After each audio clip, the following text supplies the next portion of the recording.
जय श्री शनिदेव। स्वागत है आपका हमारे इस भक्ति धारा वर्ल्ड चैनल में। एक ऐसा भक्ति मंच जहां हर कथा के माध्यम से आपके जीवन में शांति, श्रद्धा और समाधान आता है। आज हम प्रस्तुत कर रहे हैं शनिवार व्रत कथा, जो न केवल शनिदेव की कृपा प्राप्त करने का सरल मार्ग है, बल्कि जीवन के हर कष्ट, बाधा और अशांति को दूर करने का चमत्कारी उपाय भी है। शनिदेव को न्याय का देवता कहा गया है। वे कर्मों का फल देते हैं, लेकिन यदि उनकी उपासना श्रद्धा से की जाए तो वे भक्तों की नैया पार लगाते हैं। तो आइए आज की इस पावन कथा की शुरुआत करते हैं। जाने व्रत विधि और पाएं उनकी कृपा। शनिदेव को ग्रहों का राजा कहा जाता है। भगवान भोलेनाथ ने इन्हें न्याय के देवता की उपाधि दी है। शनिदेव को बहुत जल्दी क्रोध आता है। इसी क्रोध की वजह से पिता सूर्य से इनकी नाराजगी बनी रहती है। इनके क्रोध से सभी बचने की कोशिश करते हैं, वरना व्यक्ति पर मुसीबतों का पहाड़ टूट पड़ता है। इसलिए इन्हें प्रसन्न करने के लिए शनिवार व्रत रखा जाता है। व्यक्ति शनि दोष से बचने और उन्हें शांत रखने के लिए अनेक उपाय करता है। शनि कृपा से व्यक्ति को सुख और वैभव की प्राप्ति होती है।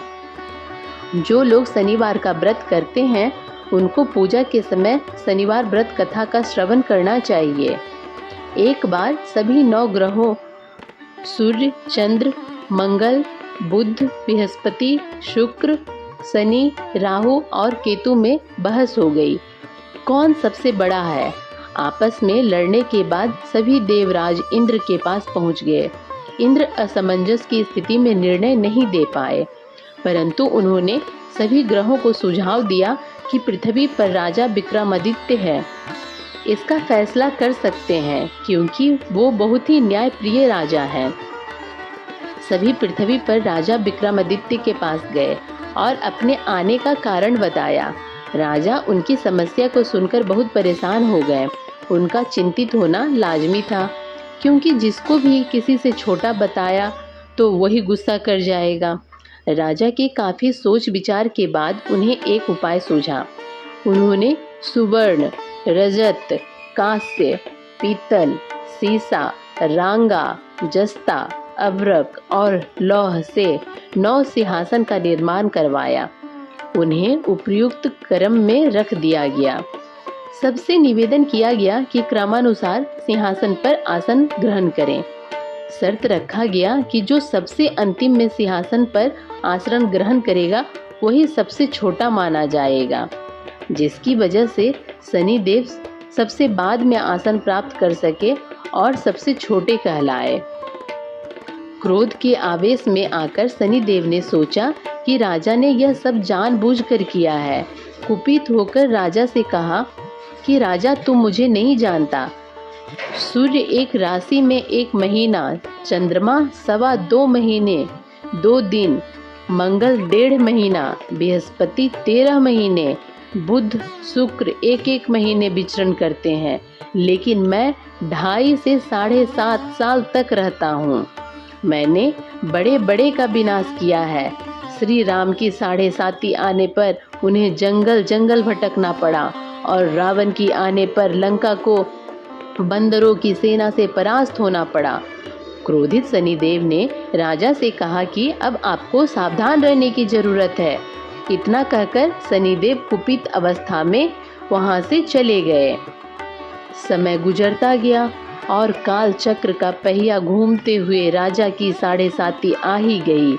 तब शनिदेव घोड़ों का सौदागर बनकर राजा के राज्य में गए।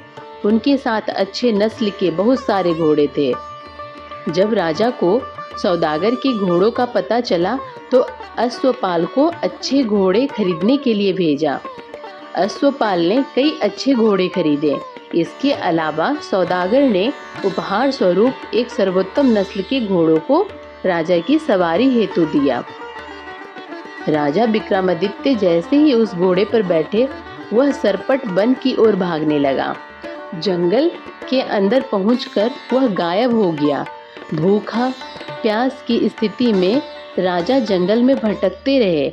अचानक उन्हें एक ग्वाला दिखाई दिया, जिसने राजा की प्यास बुझाई। राजा ने प्रसन्नता में उसे अपनी अंगूठी देकर नगर की तरफ चले गए।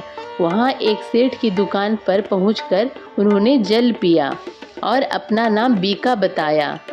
भाग्यवश उस दिन सेठ की खूब आमदनी हुई। सेठ खुश होकर उन्हें अपने साथ घर लेकर गया। सेठ के घर में खूंटी पर एक हार टंगा था, जिसको खूंटी निगल रही थी। कुछ ही देर में हार पूरी तरह से गायब हो गई। सेठ वापस आया तो हार गायब था। उसे लगा कि बीका ने ही उसे चुराया है। सेठ ने बीका को कोतवाल से पकड़वा दिया और दंड स्वरूप राजा उसे चोर समझकर हाथ पैर कटवा दिया। अपंग अवस्था में उसे नगर के बाहर फेंक दिया गया। तभी वहां से एक तेली निकल रहा था, जिसको बीका पर दया आ गई। उसने बीका को अपनी गाड़ी में बैठा लिया। बीका अपनी जीभ से बैलों को हाँकने लगा। कुछ समय पश्चात राजा की शनि दशा समाप्त हो गई। वर्षा काल आने पर बीका मल्हार गाने लगा। एक नगर की राजकुमारी मनभावनी में मल्हार सुनकर मन ही मन प्रण कर लिया कि जो भी इस राग को गा रहा है वो उसी से ही विवाह करेगी। उन्होंने दासियों को खोजने के लिए भेजा, परंतु वापस आकर उन सभी ने बताया कि वह एक अपंग आदमी है। राजकुमारी यह जानकर भी नहीं मानी और अगले दिन ही वह अनशन पर बैठ गई। जब लाख समझाने पर राजकुमारी नहीं मानी, तब राजा ने उस तेली को बुलावा भेजा और बीका से विवाह की तैयारी करने के लिए कहा गया। बीका से राजकुमारी का विवाह हो गया। एक दिन बीका के स्वप्न में शनिदेव ने आकर कहा कि देखा राजन, तुमने मुझे छोटा बताकर कितना दुख झेला है। राजा ने क्षमा मांगते हुए हाथ जोड़कर कहा कि हे शनिदेव, जैसा दुख मुझे दिया है किसी और को ऐसा दुख मत देना। शनिदेव इस विनती को मान गए और कहा कि मेरे व्रत और कथा से तुम्हारे सारे कष्ट दूर हो जाएंगे। जो भी नित्य मेरा ध्यान करेगा और चींटियों को आटा डालेगा, उसकी सारी मनोकामना पूर्ण हो जाएंगी। शनिदेव ने राजा को हाथ पैर भी वापस दिए। दूसरे दिन जब सुबह राजकुमारी की आंख खुली तो वह आश्चर्यचकित हो गई। बीका ने मनभावनी को बताया कि वह उज्जैन का राजा विक्रमादित्य है। मनभावनी खुशी से फूले नहीं समा रही थी। राजा और नगरवासी सभी अत्यंत प्रसन्न हुए। सेठ ने जब यह सुना तो वह पैरों पर गिरकर क्षमा मांगने लगा। राजा ने कहा कि यह सब शनिदेव के कोप का प्रभाव था और इसमें किसी का कोई दोष नहीं है। सेठ ने निवेदन करते हुए कहा कि मुझे शांति तभी मिलेगी जब आप मेरे घर चलकर भोजन करेंगे। सेठ ने कई प्रकार के व्यंजनों से राजा का सत्कार किया। जब राजा भोजन कर रहे थे तभी जो खूंटी हार निकल गई थी वही अब उसे उगल रही थी। सेठ ने अनेक मोहरे देकर राजा का धन्यवाद किया और अपनी कन्या की श्री कंबरी से प्रणि ग्रहण का निवेदन किया। राजा ने सहर्ष स्वीकार कर लिया। राजा अपनी दोनों रानियों मनभावनी और श्री कंबरी को लेकर उज्जैन नगरी लौट आए। सारे नगर में दीपमाला और खुशी मनाई। राजा ने घोषणा करते हुए कहा कि मैंने शनिदेव को सबसे छोटा बताया था, लेकिन असल में वही सर्वोपरि हैं। तब से सारे राज्य में शनिदेव की पूजा और कथा नियमित होने लगी। सारी प्रजा के बीच खुशी और आनंद का वातावरण बन गया। शनिदेव के व्रत की कथा को जो भी सुनता या पढ़ता है उसके सारे दुख दूर हो जाते हैं।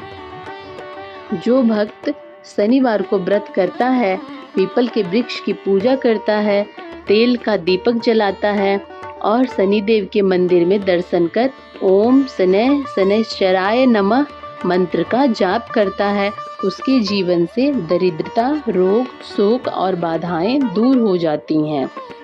शनि की दशा, साढ़े साती और ढैया का प्रभाव कम होता है। न्याय की प्राप्ति होती है। व्यापार, नौकरी, धर्म, संपत्ति में वृद्धि होती है। जीवन में स्थिरता और शांति का वास होता है। व्रत के दिन काले तिल, काले वस्त्र, लोहे का दान करना और जरूरतमंदों को भोजन कराना विशेष फलदायी होता है। अगर आपको यह कथा अच्छी लगी हो तो वीडियो को लाइक करें, कमेंट में जय शनिदेव अवश्य लिखें और ऐसी ही भक्तिपूर्ण कथाओं के लिए हमारे चैनल भक्ति धारा वर्ल्ड को सब्सक्राइब करें। फिर मिलेंगे एक नई व्रत कथा के साथ। शुभ शनिवार, शुभ जीवन। हर हर महादेव। जय शनिदेव।